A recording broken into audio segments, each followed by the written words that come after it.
All right, because there's a lot that needs to be unpacked here. All right, so first, foremost, I don't understand what this bot is doing. So people are getting super, super, super excited about Kick. And what, yesterday, the day before, they just announced that they signed a $100 million contract with XQC. A lot of people be like, well, what the hell is an XQC? Well, it's a streamer that honestly is not as big as some people might think. And people are like, oh my god, this is going to be amazing. It's going to be such a good thing for the platform. Wow. So, no, it's not. Actually, it's probably going to do nothing. And a lot of people would be like, well, look at how the platform had 50 times the volume of traffic. And it was during this XQC's first stream. Yeah. Let's go back and learn from other people's mistakes real quick. All the way back in 2019, Mixer was on the rise. Everybody was talking about Mixer. They were so good. Everything was going so great. And things just couldn't have been better. And already Mixer was far more established and far more solid than Kick currently is. They decided that they were going to sign a $20 million exclusivity agreement with Ninja, who is far bigger than XQC. What's up, Dr. Fu? Thank you for the like. So, they signed this exclusivity agreement, and in the exclusivity agreement, it specifically says that Ninja can only stream on Mixer. He can post like videos and clips on YouTube and stuff like that, but his home has to be Mixer. This was a huge thing. This was a huge, big wow moment, and it actually caused the Mixer site to crash, just like Kick crashed. The platform still shut down a year later, and the platform still had to pay the full $20 million to Ninja. Because in the contract, it does not matter if the platform shuts down or not. They have to abide by the full amount of money that they signed in the contract. All outstanding contracts need to be caught up for the platform to be officially dissolved. So Ninja got $20 million for essentially about 8 months or so streaming on Mixer, plus all the subs and embers and everything else that people used on him. And this was a huge deal. This was something that was major. And Ninja, by every sense of the word, was bigger and more well known than XQC. I mean, Ninja's literally the face of Fortnite, essentially. If you've played Fortnite for any amount of time, you probably know who Ninja is, right? XQC, I hadn't heard of him despite being in the streamerverse and on Twitch and going around. I have no idea what kind of content he makes. Like, I've heard people be like, oh yeah, XQC was doing this. I don't know what kind of content this dude makes. I don't think I've ever seen his face in my life. I knew Ninja. I knew Ninja's face. Like, he was someone that I really knew. But XQC, nothing. Ninja, he averaged like 3 to 500,000 viewers every time he went live on Twitch prior to the Mixer buyout. XQC, I think he averaged like 100,000, if that. Just for a generalized idea of what the difference is in size. And so Mixer gets the exclusivity agreement from Ninja, and Ninja promotes the hell out of Mixer to everybody. And the big hype around his first day on the platform was huge. They made banners for people to click on. Like he was everywhere, right? His first stream, or even like his first week of streams, just bangers, hundreds of thousands of people every single stream for the entire like 5, 6, 7 hours that he streamed. Just bits and subs, not bits, embers and subs and everything else. Absolutely killing it on the platform. You fast forward to a month after he first joined the platform, and he averaged roughly around 50,000 viewers, if that. And because the hype was gone, the platform saw a massive spike in viewership, plateaued for a little bit, for about a week, and then just plummeted back down to what it was. There was very little actual movement in the actual viewership of the platform. And it was so bad that a lot of people who followed Ninja, like on Twitch and caught all of his streams or whatever, didn't even know that he was bought out by Mixer. Keeping in mind, he was exclusive to Mixer, so he couldn't stream on Twitch. So now, what's this have to do with this whole XQC buyout thing? Well, I'm glad you asked, because XQC got bought out for $100 million, which is 5 times more than what Ninja got. XQC is probably, at best, about a third of the size of Ninja. He's going to bring in about, I would say, maybe a fifth of the audience that would normally come in from some buying out from someone like Ninja. And they didn't make him be exclusive to Kick. And this is the big one, because the exclusivity to Kick is the big thing that people should be looking at, or exclusivity or non-exclusivity, because XQC can say, "Oh, I love Kick. Kick is so good." And say the contract is for like 2 years. He can be like, "Oh yeah, Kick is my home. Kick is my home." He can still stream to Twitch. He can still stream to YouTube. He can even stream to Facebook Gaming if he wanted. He can turn his streams into videos or VODs and put them up on YouTube.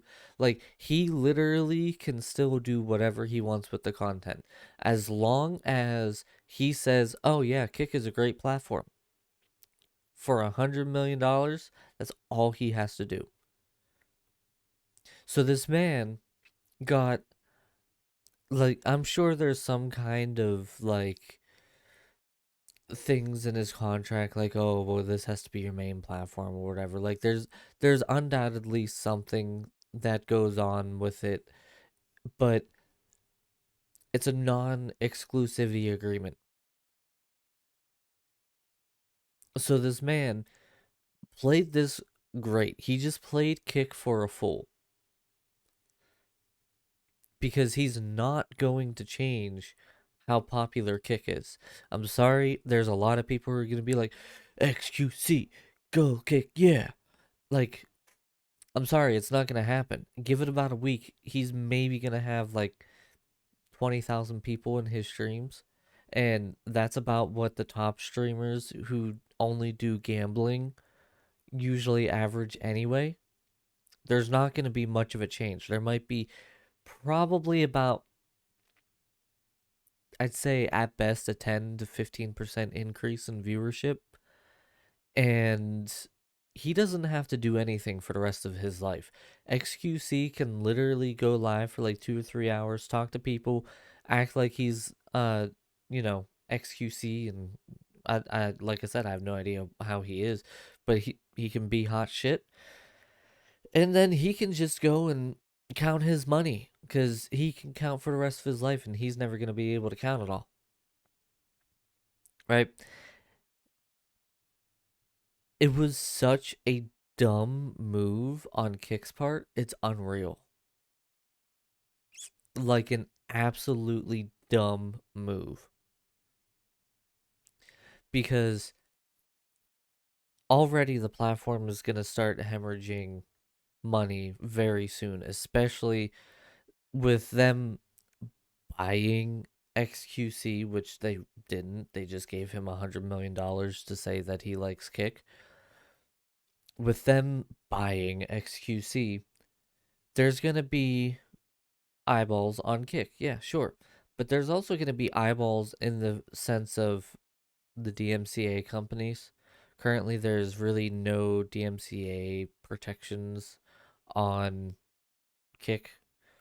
And then you're also going to have people who are just flat out breaking TOS and being horrible, with Kick being on the rise because of Twitch's problems that they're having. The LGBTQIA plus community, the Pride community, is getting targeted by a whole bunch of hate. Any females who are streaming on Kick are getting targeted even by Kick partners by a whole bunch of hate and sexist remarks. Like someone posted yesterday that like a a Kick partner was went into somebody's chat and their first chat message was, "Hey, can you moan in the mic for me?" And then he followed it up with something along the lines of, I don't care about anything else, just moan into the mic." Or something like that, just completely inappropriate. Right? And then with that, your content moderation is still god awful. I brought this up almost a month ago now, and their content moderation still hasn't done any better. Uh, any people of color on the platform are also getting hit with a bunch of hate. So it's not like Kick is a great streaming site. Like people will say it is because they want to grow it, because they want to get a chunk of that 95.5 as quickly as possible. So when the platform does go down, they're less likely to be out of money and they can get tons and tons and tons of money when they can, and then that's it. But Kick is not a good platform right now. And they just spent 100 million on buying a streamer who is not going to profit their platform in the slightest. They're already going to start hemorrhaging money like crazy. And thanks me. But like there's literally nothing good going on with Kick right now. Like people are going to be super excited about all of this and say this is the biggest day for the platform. But I don't know how to tell you this. People said that for Ninja, and then the platform went back to what it was, because instead of focusing on putting money into the platform and making the platform better, they decided that they were going to pay $100 million for a streamer that 98% of the streamer base doesn't even know who it is. And it's not like it's some kind of small amount of money. Like that's $100 million. That's a lot of fucking money. Is it me? God no. Listen, if I got $100 million, I'd be singing Kick's praises. Trust me.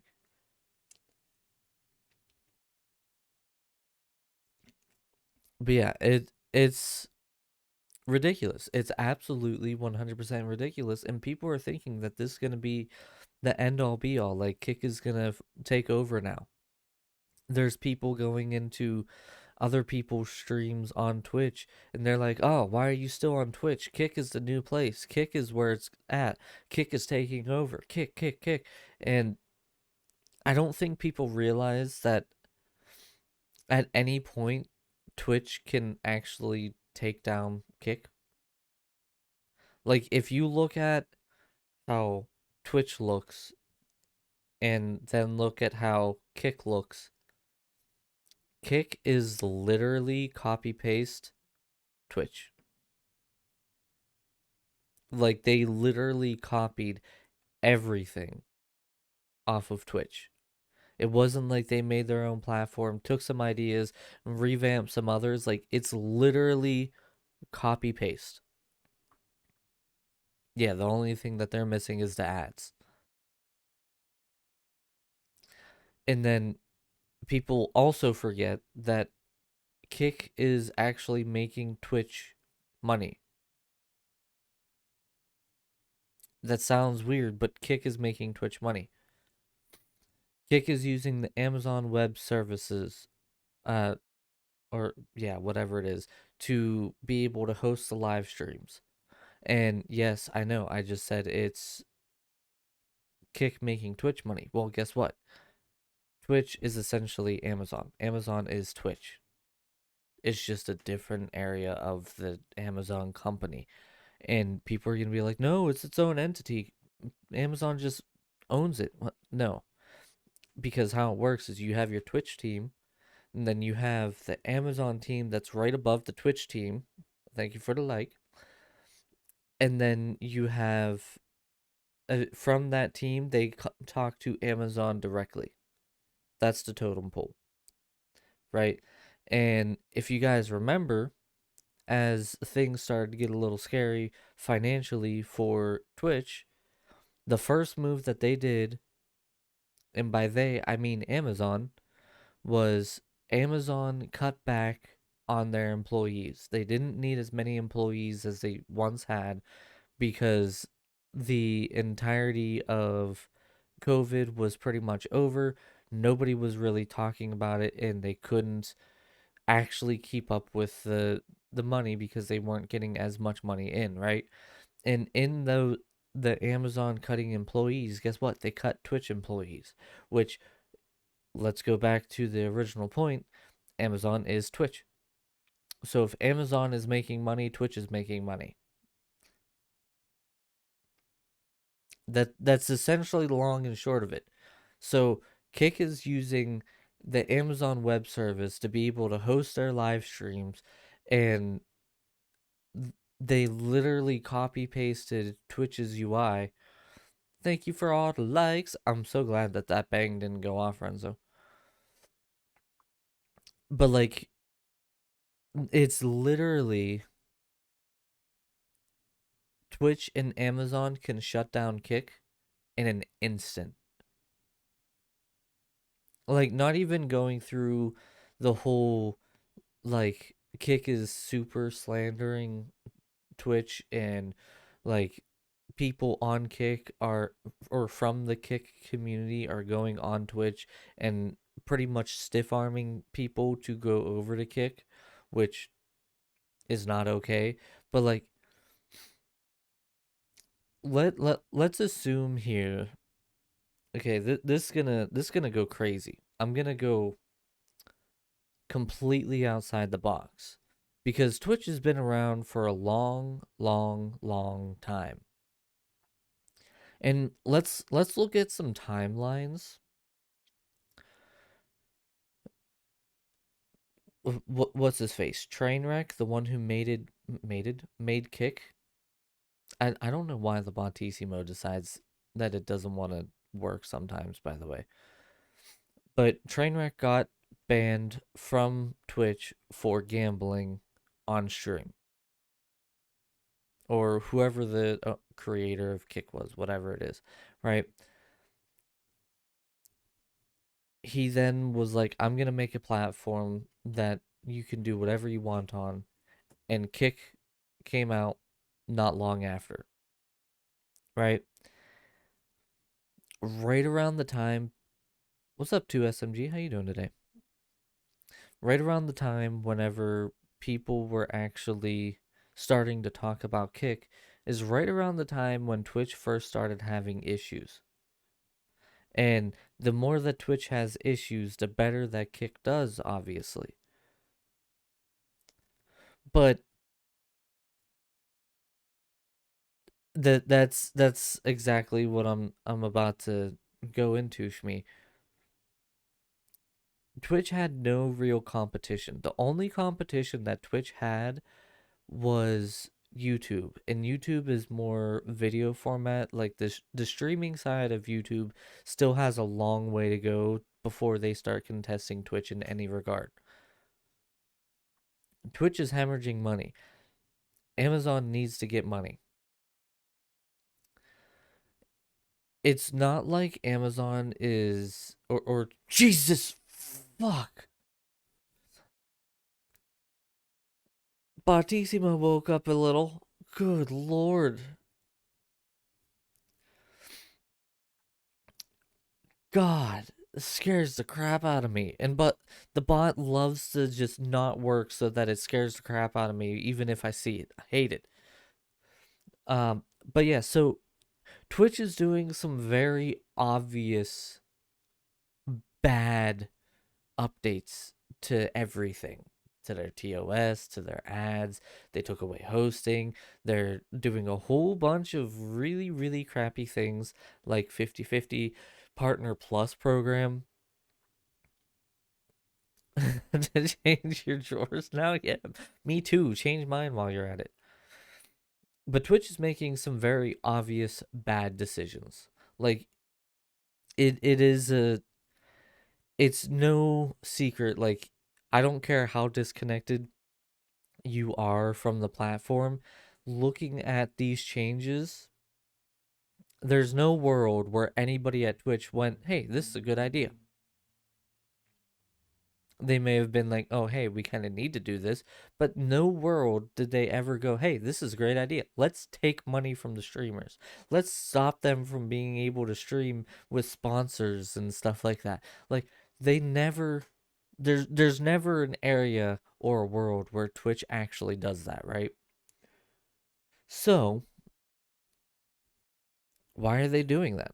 And why is Kick benefiting off of it? Well, Twitch didn't have competition. Again, YouTube streams still has a long way to go. I think YouTube streams has the most chance to actually stick around because YouTube as a platform probably will never go down. There's never going to be a long form video platform that you can upload longer videos to that's ever going to compete with YouTube. YouTube is the one and only at this point, right? Like, you got TikTok, you had Vine for a while for like a lot of the short form content, but as far as like if you decide that, hey, I want to go and watch a video on how to cook a meal, you literally just go into YouTube and be like, how to cook chicken or something like that, right? And there's hundreds, if not thousands, of videos on how to cook a chicken. Probably some of them are the chicken is alive at first, and that's where it gets real interesting. But it'll never go away, right? It would take something insanely massive for YouTube to actually fall apart, right?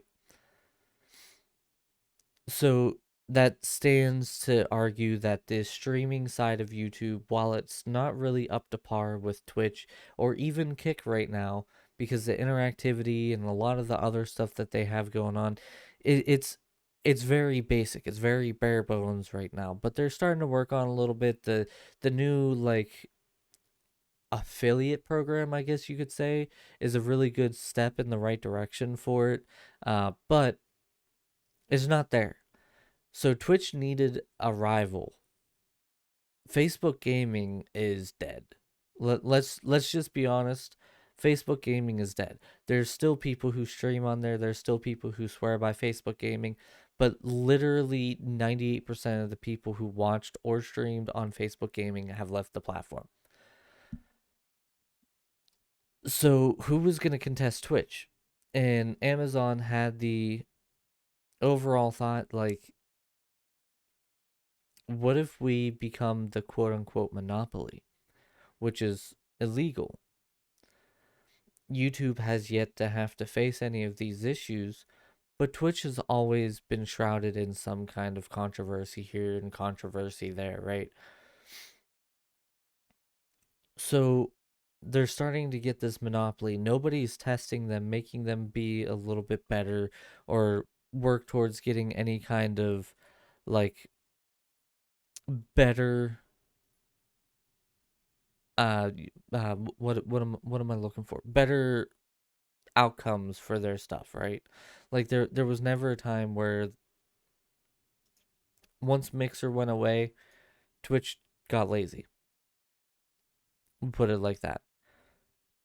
So how do you generate the need to innovate and improve and get a lazy team up and moving again? Well, shit, let's have a rival. Competition breeds excellence. Kick just started. Kick is backed by stake.com, which is questionable at best, but they're backed by it. So why not use Kick in their own way to kind of relax a little bit on some of the finances, get get their finances back in order by kind of messing around with stuff, making some purposeful bad mistakes to drive people away from the platform so that they can take the time that they need to do to be able to fix the problems that the platform is having, and then turn around and shut down Kick because they're literally a copy paste of Twitch, get all of their viewership back, and the platform is better than ever. And you know that even if you can't shut down the platform because Kick becomes its own beast, that there's going to constantly be issues with Kick to where you can be like, wow, that's probably really bad. Look at how good we've done. We were down here and now we're back at the top of the pack. We've done some improvements. Look at us. I'm just saying. It it's a long shot. It's a curveball out of left field, but it's not completely out of the question. How do you get people to leave a platform that will seemingly never die? Well, the platform has to make some really dumb mistakes, some really bad changes to their policies. How does Twitch end up profiting or doing better off of driving away a lot of their users or their viewer base? Well, streaming and hosting streaming services is very expensive. And so even though they're driving away a ton of money right now, they're also driving away a ton of people who are not making them money and allowing for that gap between making money and not making money to close so that they can kind of even themselves out and then rework on increasing their profits instead of going into their hole. Yeah, exactly. It's cost savings. And who were the first ones to jump on the Kick train? If you look at some of the first streamers before Kick actually kind of settled in a little bit, who were the first ones? The ones who got banned or suspended or had some kind of controversy or did something bad on Twitch. It was never like, hey, MySkirm or Markiplier or Jacksepticeye or PewDiePie even, they went to this platform. Like PewDiePie hasn't had any controversy in years, right? All these big names, like for Facebook gaming, the first really big name was MySkirm, which is Bob, who's Markiplier's best friend. And even though Bob isn't as popular as Mark, like he's still very popular. A lot of people have at least heard of him, right?